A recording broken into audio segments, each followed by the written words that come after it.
जेव्हा जेव्हा तुम्ही रिसर्च पेपर किंवा कोणत्याही प्रकारचा रिपोर्ट लिहिता, तेव्हा तुम्ही वेगवेगळ्या सोर्सेसकडून संबंधित माहिती शोधता. हे सोर्स, पुस्तक, लेख किंवा वेबसाईट असू शकते. जेव्हा तुम्ही यापैकी कोणत्याही सोर्सेसकडून माहिती ॲड करता, तेव्हा तुम्हाला त्यांचा आपल्या डॉक्युमेंटमध्ये समावेश करावा लागतो. मग तुम्ही हे कसे कराल?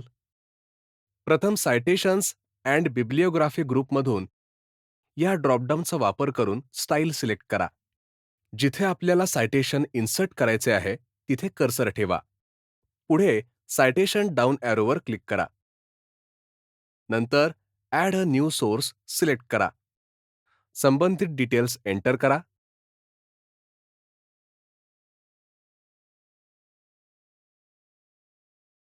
आणि ओके क्लिक करा. सायटेशन इन्सर्ट झाले आहे. याच प्रकारे आपण कितीही सायटेशन्स इन्सर्ट करू शकता.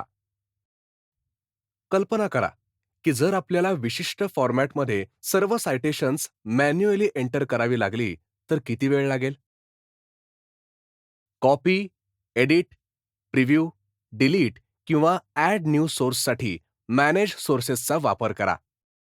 आता आपल्याला क्विक रेफरन्ससाठी सर्व सोर्सेसची लिस्ट करायची असेल, तर तुम्ही काय कराल? फक्त बिब्लिओग्राफीवर क्लिक करा आणि बिल्ट इन स्टाईल सिलेक्ट करा. आता आपण डॉक्युमेंटमध्ये वापरलेल्या सर्व सायटेशन्सची लिस्ट पाहू शकता.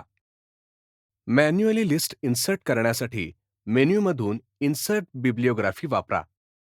सेव्ह सिलेक्शन टू बिब्लिओग्राफिक गॅलरीचा वापर करून आपण हे सेव्ह सुद्धा करू शकतो.